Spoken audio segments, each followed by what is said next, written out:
Há uns dias atrás, há um tempo atrás, nós estávamos com uma viagem para Salvador, eu e Martim, mais alguns irmãos. E naquela semana, curiosamente, não sei porquê, minha esposa mandou uma série de áudios para o Evangevaldo me delatando, sabe?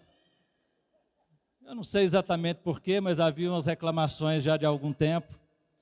E eu viajei assim com um certo abatimento na alma, pensando assim, meu Deus, eu vou ter minhas orelhas puxadas. E comentei com o Martim, um pouco cabisbaixo, mas lá dentro eu pensava assim, nós estamos num retiro, o Vanjo vai estar muito ocupado, pode ser que ele não ouça esses áudios e eu me safo, né? Isso aí é o Adão pensando. E fomos para o retiro, e eu lá dentro naquele conflito interior, tomara que ele não ouça, tomara que ouça, que eu sou corrigido, admoestado, é para correção, para crescimento. Mas lá no fundo eu pensava assim, mas tomara que ele não ouça, esqueça. Só que o Martim estava comigo, toda hora ele passava perto do Vanjo e falava assim, ô Vanjo, você ouviu os áudios da Joelma? Aí, mas acabou que o Vanjo não ouviu os áudios e eu vim para casa naquele misto de sentimento assim, olha, tal, não deu, ficou para a próxima. Mas nada escapa aos olhos do Senhor. E antes tivesse sido o Vanjo a me corrigir, acho que teria sido menos dolorido. Então, a mensagem que eu quero trazer nessa manhã é uma correção de Deus na minha vida. E depois, se sobrar tempo, eu dou o desfecho da história. Mas, Mateus capítulo 21, versículo 18 a 20, diz assim, cedo de manhã, ao voltar para a cidade, teve fome. Vendo uma figueira à beira do caminho, aproximou-se dela, e não tendo achado senão folha, disse-lhes, nunca mais nasça fruto de ti. E a figueira secou imediatamente.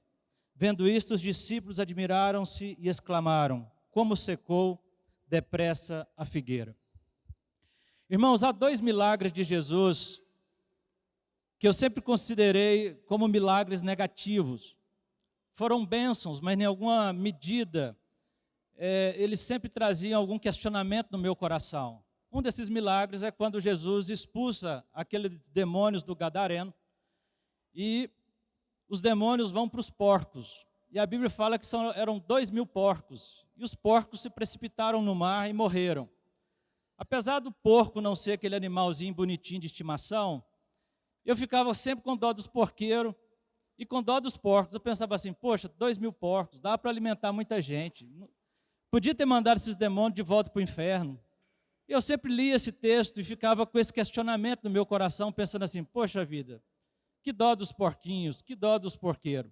Até que eu entendi que Jesus não tem compromisso com negócios ilícitos. Aqueles porcos eram uma ofensa à fé de Israel e à fé judaica. Eles foram considerados imundos lá na lei do Senhor. Então aquela criação de porcos era uma ofensa à religião judaica. E Jesus não tem compromisso com negócios ilícitos ou com quem faz negócios ilícitos. Então eu entendi que Jesus não tinha problema que aqueles porqueiros sofressem prejuízo por aquele negócio ser algo ilícito. E outro milagre que sempre me chamou a atenção é esse milagre da figueira. Porque Jesus amaldiçoa aquela figueira. E ele diz assim, olha, jamais nasça fruto de ti. E eu ficava com dó da figueira. Marcos vai dizer que ela secou até a raiz. E eu pensava assim, poxa, essa figueira estava verde, ela iria produzir fruto. E eu, na minha imaginação, eu pensava assim, Jesus, você estava de mau humor, porque estava com fome. E foi no mau humor, mas a Bíblia fala que o Senhor nunca pecou. Porque tem gente que fica de mau humor quando fica com fome, né? O semblante cai, assim. E eu pensava, Jesus, mas por que o Senhor amaldiçoou a figueira? Essa coitada só não produziu frutos. Até que o Senhor falou comigo que a não produção dos frutos vai cair num juízo de Deus. Não produzir frutos, irmãos, é algo grave. E há outras parábolas que vai dizer isso. Que não produzir frutos para Deus termina em juízo. Há consequências graves disso. E o contexto aqui, Jesus acabara de entrar em Jerusalém, era na época da Páscoa. Ele entrou em Jerusalém para morrer por nós. E uma das primeiras coisas que ele faz em Jerusalém é expulsar os cambistas do templo, aqueles que faziam negócios no templo. E ao expulsar aqueles cambistas, aqueles que faziam negócio, ele estava denunciando que não havia apenas negócios na casa de Deus, mas que a casa de Deus havia se transformado num covil de mercadores. Ele estava retratando que a vida íntima da religião judaica havia se corrompido, que a religião tinha aparência, porque aquele templo era um templo suntuoso.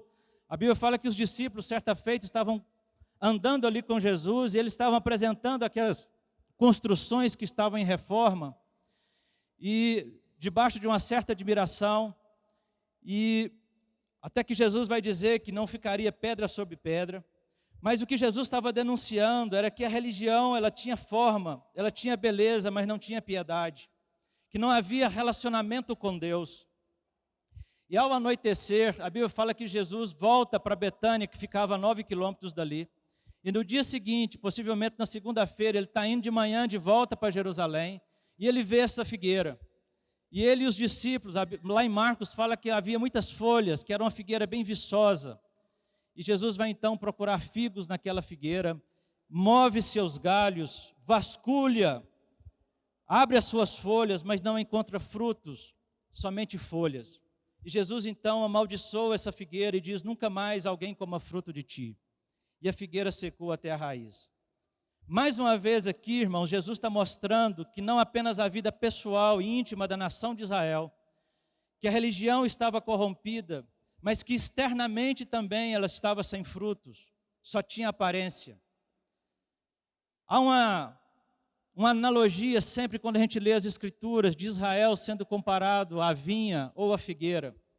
E quando a gente lê a parábola dos lavradores maus, que está aqui também em Mateus 21, a gente percebe que Jesus vai dizer o seguinte, ele vai dizer assim: olha, já que vocês não produziram os frutos, o reino vai ser tirado e vai ser dado a um povo para que reproduza os devidos frutos. Eu costumo dizer que a igreja nasce debaixo de uma santa promessa, de que nós daríamos os frutos ao Senhor. E então Jesus está fazendo essa denúncia. E é interessante que quando a gente lê as Escrituras, a gente percebe que aqueles que eram os representantes da religião na época, tanto os saduceus quanto os fariseus, que estavam fazendo negócios no templo, os fariseus eram legalistas e não tinham piedade e misericórdia. Então a nação de Israel, tal como essa figueira, tinha propaganda, mas não tinha fruto. Irmãos, João lá em Lucas 3, ele disse assim: se a árvore não produz bom fruto, o machado já está posto em sua raiz, ela será cortada e lançada ao fogo. Nós precisamos de entender que não produzir fruto, já existe um juízo lavrado. Não é pensar que não vai ter juízo, ele já existe. Há um jugo para a não frutificação. E aqui eu queria então destacar duas verdades à luz do texto lido, que é o risco de viver de aparências e o risco de não ter frutos.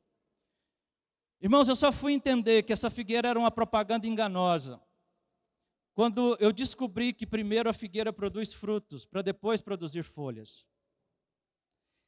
Na figueira, o fruto vem primeiro que as folhas. Se aquela figueira estava cheia de folhas, pressupunha-se que ela tinha frutos. Ao ter folhas, ela está dizendo: eu tenho fruto. O fruto precede as folhas.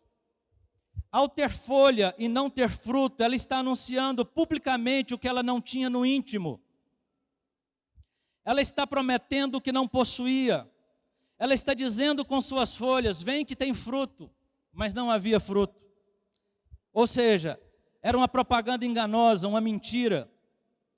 Se não temos frutos, irmãos, é melhor nós dizermos: não tenho fruto, minha vida está árida, eu estou passando por um momento difícil, estou num deserto.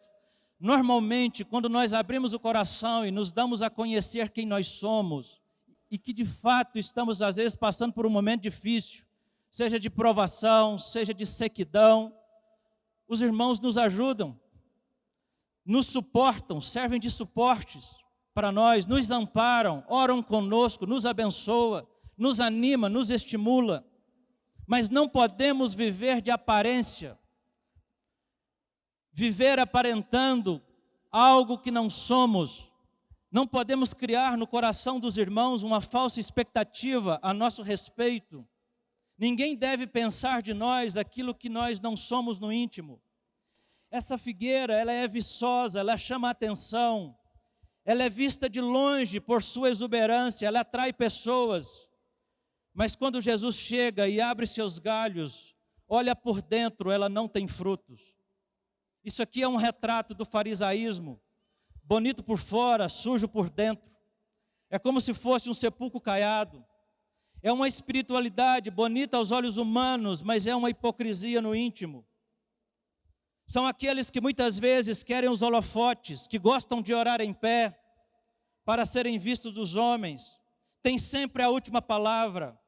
Parece gente de oração que conhece Bíblia. Gente generosa como Ananias e Safira, que para se parecer com Barnabé, que vendeu um terreno e doou tudo aos pés dos apóstolos. Eles vendem um campo e mentem ao Espírito Santo e aos apóstolos, dizendo que aquele valor que estava sendo entregue era o tudo, sabendo que era a metade. E morrem na presença de Deus e dos apóstolos. Ali eles estavam querendo aparentar que tinham caridade, que se preocupavam com os pobres, mas mentiram. Que entre nós ninguém oferte pela metade, amém? Aqui é um risco de uma vida vazia, só de aparência. É interessante, irmãos, que Jesus, mesmo aqueles a quem Ele forneceu dons e habilidades, lá em Mateus 7, Ele vai dizer assim, olha, muitos naquele dia hão de dizer-me, Senhor, não temos nós profetizado em Teu nome não expelimos demônios, em Teu nome não fizemos muitos milagres. Jesus vai dizer assim, apartai-vos de mim, o que praticais iniquidade, nunca vos conheci. Ele está dizendo de gente que se move nos dons, que tem habilidade, mas que não tem relacionamento íntimo com Deus, não tem vida de oração solene aos pés da cruz. E Ele está dizendo, nunca vos conheci. Vocês não relacionaram comigo, eu nem conheço vocês. Quando eu penso, irmãos, nesse exemplo de uma vida oca, vazia, ou numa vida de aparência, às vezes eu fico constrangido de relatar esse texto, mas há uma passagem no Antigo Testamento envolvendo Moisés, lá em Êxodo 34, os irmãos não precisam de abrir, eu só vou citar. A Bíblia diz que quando Moisés desce, pela segunda vez com aquelas tábuas, aonde ele mesmo escreveu, as primeiras foi o dedo de Deus, mas a segunda foi o próprio Moisés que escreveu. A Bíblia fala que seu rosto resplandecia, que a glória de Deus, a Shekinah de Deus estava no rosto de Moisés. E as pessoas que iam estar com Moisés eram ofuscadas por aquele brilho da glória de Deus. E Moisés então decide colocar um véu sobre o seu rosto, para que as pessoas não fossem ofuscadas e pudesse ter ali uma proximidade. Só que aquela glória foi embora e Moisés continuou usando o véu. Paulo chama isso lá em Coríntios, ele diz assim, nós não somos como Moisés que punha um véu sobre a face, porque esse grande homem de Deus estava dissimulando. Ao usar o véu sem a glória de Deus, ele estava dizendo, eu continuo com a glória de Deus no meu rosto, mas a glória tinha ido embora. Era uma aparência que ele mantinha, mas a glória já tinha ido. Não havia mais a manifestação da presença de Deus em sua face. Mas ele queria que aquelas pessoas olhassem para ele e pensassem que a glória ainda estava em seu rosto. O rosto já estava apagado, mas ele usa véu. A glória acabou, mas ele continua com o véu. Amados, muitos de nós hoje, talvez já tenha feito muito para Deus no passado, já tenha servido, já tenha lavado os pés dos santos, já foi bom discipulador, bom líder, mas o que você tem feito para Deus hoje? É o hoje que conta. Jesus está vindo procurar fruto.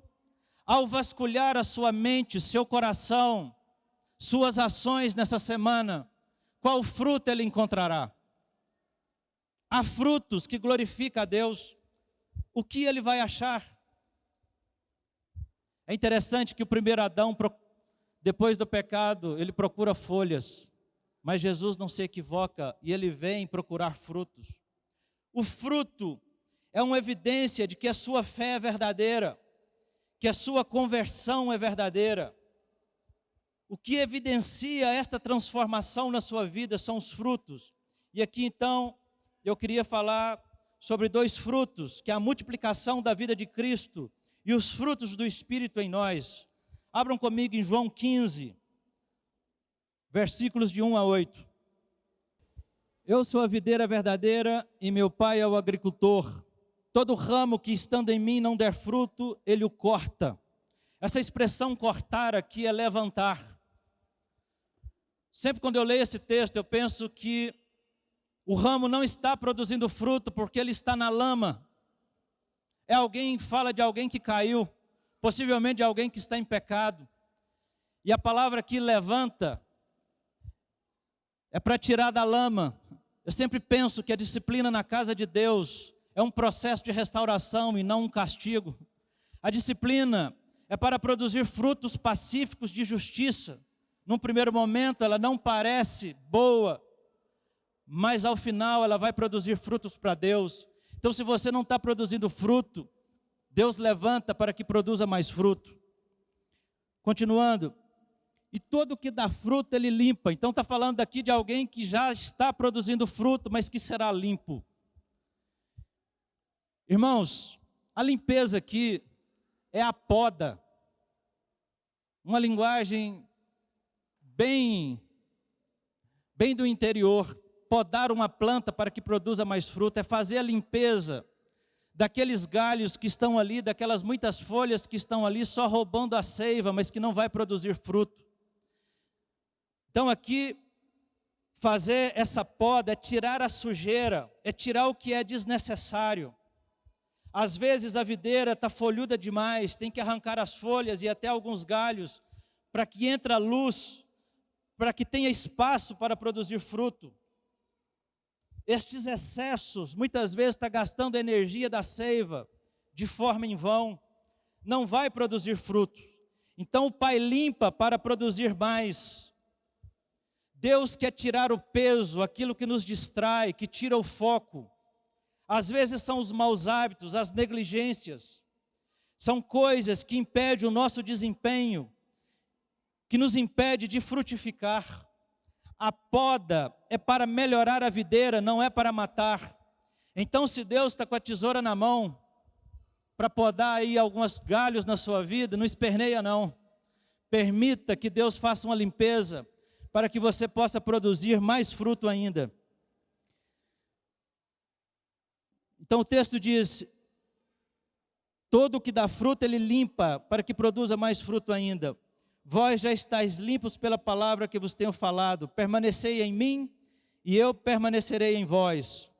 Como não pode o ramo produzir fruto de si mesmo, se não permanecer na videira, assim também vós o podeis dar, se não permanecerdes em mim. Eu sou a videira, vós os ramos. Quem permanece em mim e eu nele, esse dá muito fruto, porque sem mim nada podeis fazer.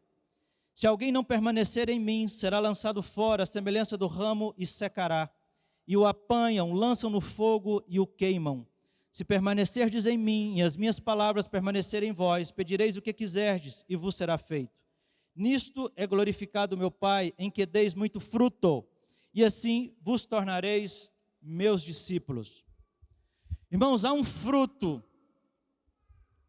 que nós precisamos de manifestar imediatamente após a nossa conversão, que são os frutos do Espírito Santo em nós.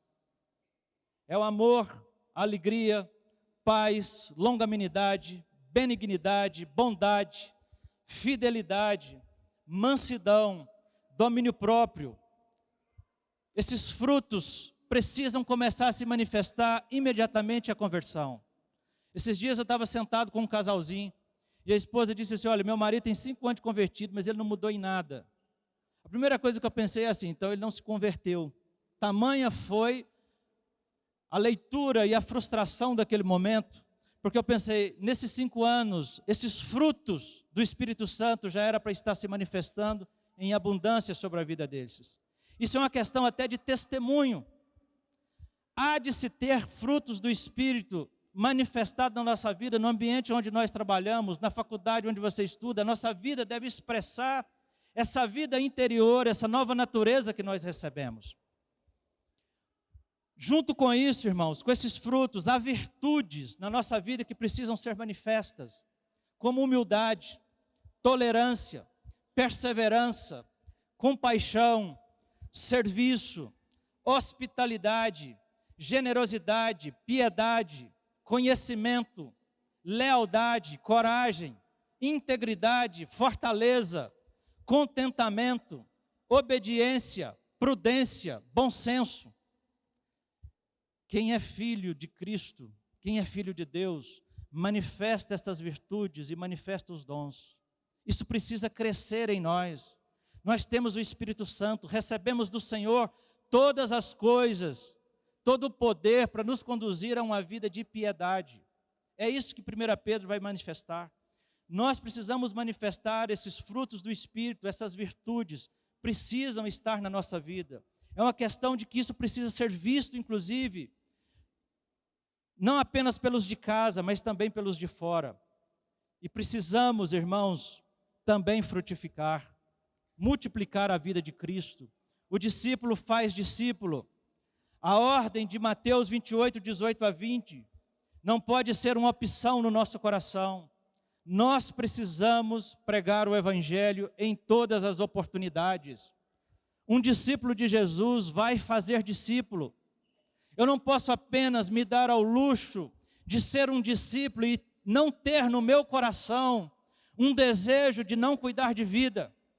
Eu tenho dito que Deus tem que suscitar entre nós um desejo de ser pais e mães espirituais na casa de Deus. Irmãos, há muito serviço, há muita gente precisando de cuidado, e são poucos os trabalhadores. Que Deus nessa manhã possa despertar o seu coração para cuidar de almas, não apenas para pregar o Evangelho, mas para batizar e ensinar a esses novos convertidos. E se você já está um tempo na casa de Deus, você precisa colocar no seu coração o desejo de cuidar de vida, de ser pai e mãe espiritual, de funcionar bem na sua junta. Permanecer aqui na videira, irmãos, tem a ver com o relacionamento com Cristo. Além da frutificação, você só pode frutificar, manifestar os dons, manifestar os frutos do Espírito, manifestar as virtudes e multiplicar a vida de Cristo se você estiver intimamente conectado a Cristo por uma vida de oração, uma vida de prática das disciplinas espirituais, como jejum, adoração, leitura da palavra, meditação, irmãos. Permanecer aqui fala de relacionamento, de comunhão íntima com Cristo. E a minha pergunta é: quais os frutos que você tem a oferecer para Cristo essa manhã? Se Ele vasculhar os seus galhos, o íntimo do seu coração, se fazer um check-up da sua alma, das suas intenções, quais os frutos você tem manifestado e tem a oferecer a Cristo? Você tem tido carga pela pregação do Evangelho? Há compaixão pelo perdido? Você geme e suspira para levar alguém a Cristo? Por quem você está orando? Ou a ordem de Jesus do seu coração se esfriou a tal ponto que não passa hoje de uma sugestão? Como Raquel, que queria ter filhos e um dia disse a Jacó: dá-me filhos, senão morrerei. Que a nossa alma deseje gerar filhos para Deus nessa manhã. Você saia daqui desafiado nessa semana a proclamar o Evangelho. Que você possa procurar a sua junta e dizer assim: olha, você vê fruto em mim. Que você, esposa, confira com seu marido. Que você, marido, confira com a sua esposa. Se permita avaliar pelos teus pares e por aquele seu discipulador, teu cooperador, para que haja fruto, porque se Jesus vir, e Ele virá, nós prestaremos conta dos dons e habilidades que o Senhor nos deu. Basta lermos a parábola dos talentos. A parábola dos talentos termina com um juízo para aquele que enterrou o talento, que enterrou os dons e a graça que Deus deu. As habilidades e os dons que Deus nos deu são para serviço, e nós não podemos enterrá-los. Essa parábola termina com aquele sendo lançado num lugar de choro, de densas trevas e de ranger de dentes. Se o Senhor vasculhar o seu coração nessa manhã, que fruto achará? Como anda a vida de oração? Tira tempo solene para orar e ler a Bíblia. Suas ações e reações são santas? Ou você é daqueles que têm feito mau uso do tempo, se enchendo do lixo desse mundo? Irmãos, muitas vezes essa poda, essa limpeza é para tirar aquilo que impede a frutificação. Quando Jesus se aproximar de nós, Ele não vai se equivocar. Irmãos, quando nós lemos as primeiras cartas ali de Apocalipse, uma expressão que chama a atenção é: eu conheço o trono, eu ando no meio de vós, eu conheço o trono onde tu habitas, eu conheço a tua tribulação. Jesus anda no meio da igreja e Ele conhece e Ele não se equivoca. De Deus não se zomba. Ele conhece as obras. Ele nos conhece no íntimo. Não podemos falar que temos ou que somos se não somos e temos. Aliás, no reino de Deus, o fazer vem antes do falar. Falar sem ser e fazer é hipocrisia. Lucas, ao escrever Atos dos Apóstolos, no capítulo 1, verso 1, ele diz assim: escrevi o primeiro livro, ó Teófilo, relatando todas as coisas que Jesus começou a fazer e a ensinar. Primeiro você faz, depois você ensina. Primeiro eu sou, depois anuncia. Eu costumo dizer que o melhor lugar para se viver o reino de Deus é dentro da nossa casa. Este é o melhor ambiente para você desenvolver a fé. É aqui que nós somos exercitados no perdão, na paciência, no amor, na tolerância, na bondade, no zelo, no fervor, na mansidão, no domínio próprio. Sua esposa o aprova. Sua esposa aprova a sua vida de oração. Seu marido o aprova, seus filhos o admiram e o seguem. Jesus quer frutos, irmãos. Frutos de piedade, de santidade, de ganho de almas. Obras que glorifiquem a Deus. Isso começa dentro da nossa casa e depois se estende além dos portões.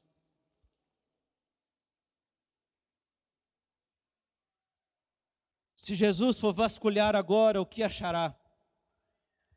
Professar uma espiritualidade que eu não tenho não é uma mentira. Tomar a ceia com água no coração, dividido com os irmãos, não é uma mentira. Ofertar como as Ananias e Safira não é uma mentira. O que me choca nesse texto não é apenas que há um juízo terrível, porque Jesus vai dizer assim: jamais alguém coma fruto de ti. Se não der frutos, irmãos, é irrelevante, vai ser arrancado do lugar, não vai ocupar o espaço inutilmente. Já que não produz fruto, o machado já está na raiz da árvore. A morte não muda o estado das pessoas. Morreu ímpio, aparece ímpio do lado de lá. Morreu justificado, estará justificado do lado de lá. Se você não tem fruto aqui, não pense que terá galardão do outro lado. A salvação é pela graça, mediante a fé e arrependimento. Mas o galardão é pelo esforço do trabalho. Há irmãos dizendo entre nós: eu não preciso fazer nada para Jesus porque eu fui aceito por Ele. Isso é verdade. Mas o risco da não frutificação, de viver uma vida ocupando a terra inutilmente, é juízo lavrado. Nós precisamos sim, nós fomos salvos para as boas obras. É isso que a palavra afirma a nosso respeito. Não somos salvos pelas obras, mas somos salvos para andar nelas e manifestá-las. Que tenha temor no nosso coração, irmãos. O apartai-vos de mim já é para quem já está apartado. O juízo já está lavrado. Se não produziu aqui, não ache que terá galardão ou produzirá algo na eternidade. Lembremos de outras parábolas que terminam com juízo da ausência de frutificação. Que o Senhor traga temor no nosso coração. Que você possa nessa manhã refletir sobre o tipo de fruto que você tem produzido para Deus. E se Jesus vier nessa manhã e for vasculhar o íntimo do seu coração, vai achar ganho de alma, vai achar a vida fervorosa de oração aos pés da cruz, vai achar a vida de adoração, de contentamento, de gratidão, vai achar os frutos do Espírito manifesto, as virtudes de Cristo manifestas, porque Jesus é o nosso modelo em todas as coisas. Aprendamos com Ele que é manso e humilde de coração, irmãos. Aliás, vamos ter o benefício do descanso da nossa alma, além de sermos parecidos com Ele. Mas que temamos. Mas eu queria terminar, queridos, não apenas com a palavra de advertência, com algo que você pensasse assim, olha, eu estou como essa figueira. Eu estou sem dar fruto, minha esposa reclama de coisas há muitos anos, e eu não mudo. Meu cônjuge me desaprova. Às vezes no seu coração você pode estar se sentindo desaprovado. Uma das coisas que me trouxe alegria, e agora eu vou dar o desfecho do início, foi que eu acabei hospedando o Vanjo. E eu pensei, agora vai, né? E ele falou, a quinta-feira eu vou tirar só para vocês. Eu pensei, agora vai. Mas uma das coisas que Deus colocou no meu coração nesse intervalo foi assim, olha, não é possível que você precisa de um homem para poder corrigir o seu coração. Não é possível, até quando ela vai continuar tendo essas reclamações a teu respeito? E aí eu dispus do meu coração mudar. E quando nós sentamos, o Vanjo falou assim, então, Joel, e os áudios? Aí ela disse assim, não precisa mais não, o Reginaldo mudou. Eu, yes! Mas, irmãos, nós não podemos nos acomodar com os pecados domesticados, com hábitos de anos na nossa vida, de reclamações do nosso cônjuge ou daqueles que está próximo de nós. Nós precisamos de frutificar. Você precisa crescer espiritualmente, amadurecer.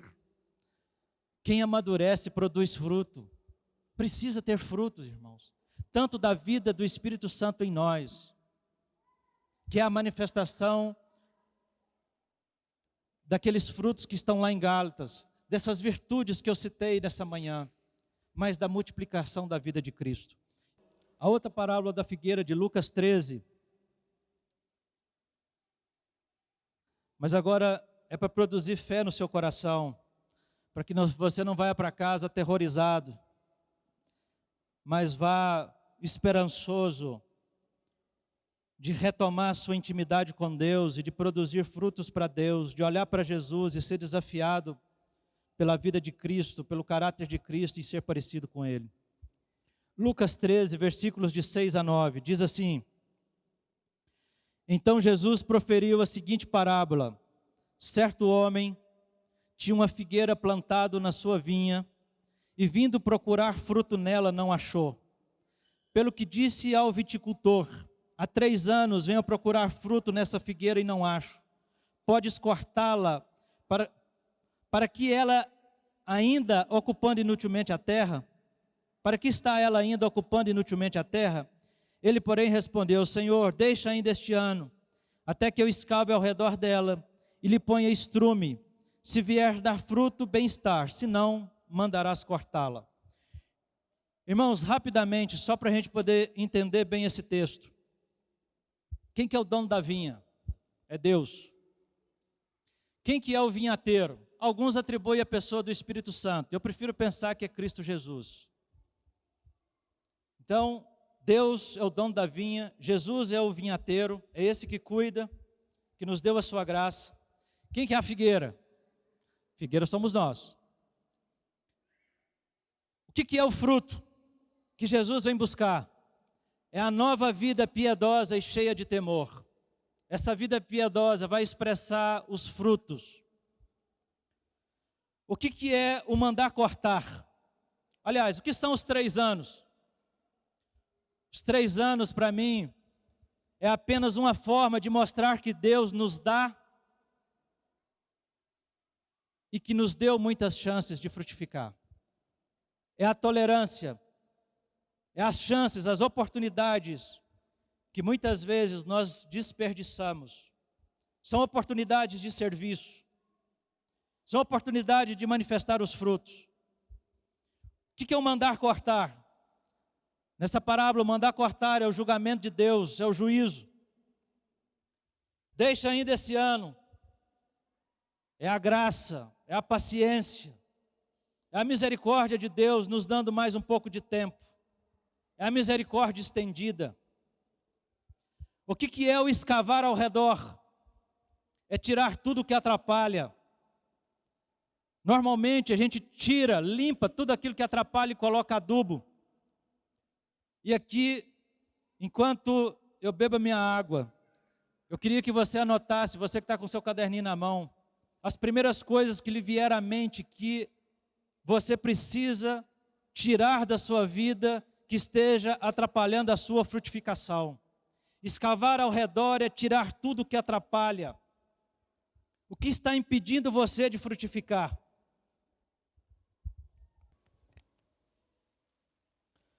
Colocar estrume. O estrume é o alimento para a figueira, é o esterco. O que é o nosso alimento, irmãos? Palavra de Deus, Espírito Santo, comunhão dos santos. Nós precisamos nos alimentar e nos manter praticando ativamente esses 3 princípios. Comunhão com Deus, ouvir o Espírito Santo, comunhão com a palavra, leitura da palavra, meditação e comunhão dos santos. Valorizemos a comunhão entre nós, amém? Se disponha, abra sua casa, convide, chame, vá. Tenha boa comunhão. A palavra e o Espírito Santo nos alimenta. Irmãos, nós só temos hoje para nos arrepender. O amanhã não nos pertence. Qual de nós garante que vai amanhecer vivo amanhã? Não temos essa garantia. O passado, se nós olharmos para o passado, nós só temos que tirar lições daquilo que não devemos fazer. Mas não podemos, muitas vezes, reverter as coisas do passado. Mas hoje nós podemos mudar a nossa vida e decidir no nosso coração frutificar para Deus. Hoje o Senhor está nos dando uma chance, deixa ainda esse ano. Essa chance é para mim e para você. Irmãos, embora eu me senti muito envergonhado pela correção de Deus, o coração de Deus para conosco nessa manhã é de deixa ainda mais um tempo. Vivemos ainda o tempo da misericórdia e da graça. Mas não queime esse cartucho para sempre. Decida no seu coração frutificar para Deus. Hoje Ele está nos dando uma chance para escavar, para adubar.